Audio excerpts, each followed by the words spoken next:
All right, this week we are talking about giving a professional business presentation. Um, we're asked to talk about the pros, the cons, um, what's in what's how to give that presentation, I guess. So first, I wanted to talk about things that are important to do and things that Dr. Mumpower talked about in her presentation delivery lecture.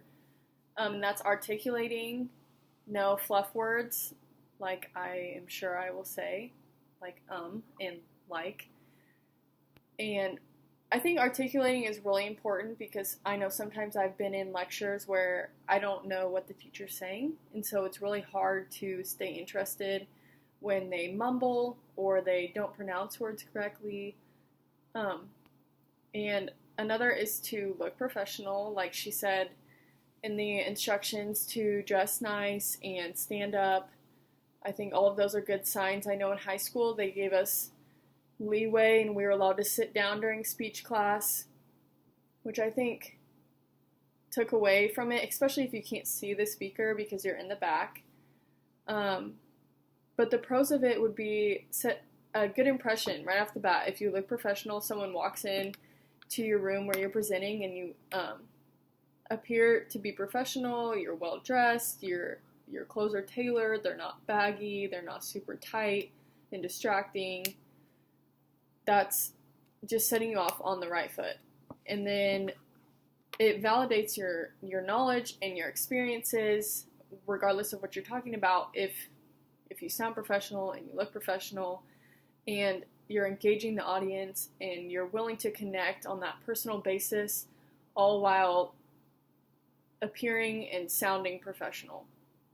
One example would be at law firms, they have a lot of staff required presentations that we have to go to, or seminars, and the most recent one was a sexual harassment. And I know everyone walked in just annoyed, and everyone was there because we had to be, and it was a paid lunch, but it was still like, okay, we all know what this is. But our attorney that presented it was so well spoken. She did such a good job of pointing out things that are sexual harassment that you may not think of, like staring, or if you feel uncomfortable, then you have a reason to say something, and things like that, as a way to kind of get your mind going, instead of like, okay, I've heard this before.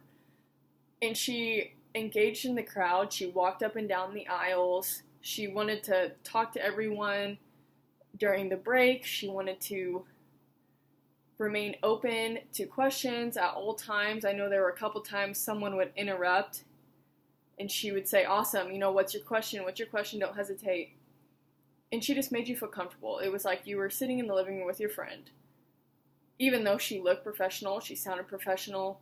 And the other thing is that she was so passionate, and I think that's another thing to keep in mind when you're giving a presentation, especially something that you don't know if the crowd will relate to, is to appear passionate or even be passionate, because when someone is passionate about something, they look professional, they sound like they know what they're talking about, they articulate their words, they can engage the crowd.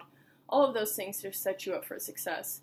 And I think that the engagement is probably the most important part for me when I am sitting in a seminar, especially one that's required, because all you have to do is be there to get that credit, or that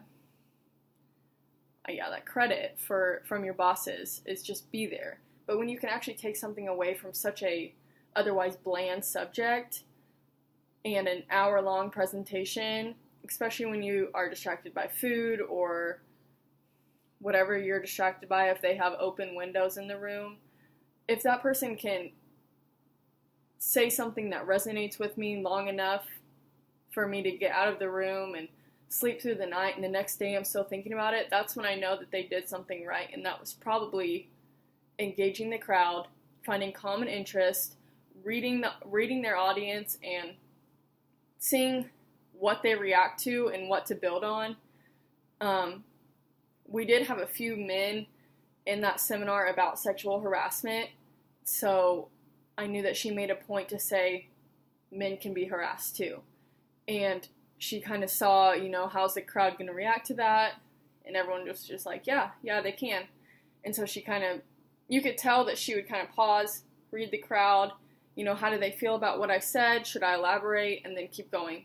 And I think it's really important to engage the crowd, to look professional, to articulate, and also to know when you've said enough about the subject. All of those things I think are really important to prepare a peer professional in a business presentation.